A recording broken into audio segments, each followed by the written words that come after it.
আসসালামু আলাইকুম। আজকের আমার নতুন ভিডিওতে আবারও আপনাদের স্বাগতম।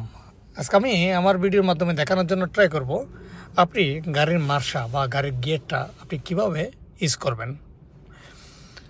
দেখুন, এটা হচ্ছে মার্শা, যেটা গিয়ার, এবং এটা আপনার ইউজ করার বা ব্যবহার করার অনেক সিস্টেম আছে বা একটা রুলস আছে।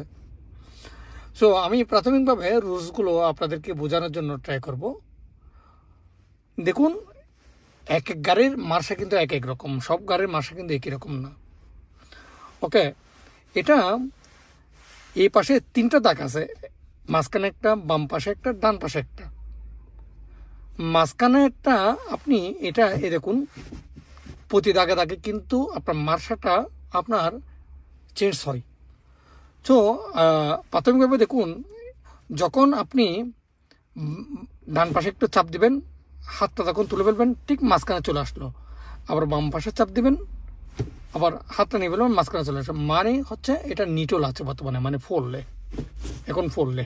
ওকে, ডান পাশে না, বাম পাশে চাপ দিয়ে উপর দিকে হলো 1, নিচে হলো 2, মাঝখানে উপরে হলো 3, নিচে হলো 4, এই পাশে হলো 5 এবং নিচে হলো ব্যাক গিয়ার। একটা জিনিস মনে রাখবেন, যখন ইঞ্জিন যখন বন্ধ থাকবে তখন আপনি অতি সহজে কিন্তু মার্শাটা মুভমেন্ট করতে পারবেন, ঠিক আছে।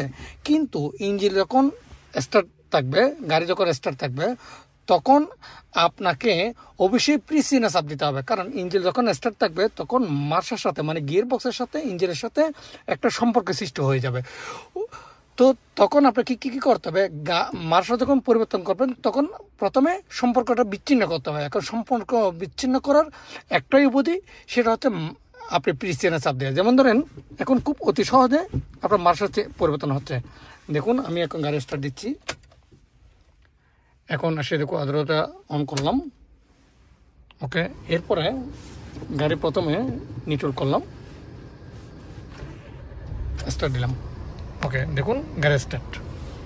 ওকে, এখন যেমন ধরেন, দেখছেন অলরেডি কিন্তু এটা কিন্তু একটা উপলক্ষান্ত হয়ে গেল, কারণ ইঞ্জিন স্টার্ট থাকলে আপনি মার্শাটা অতি সহজে কিন্তু মুভমেন্ট হবে না।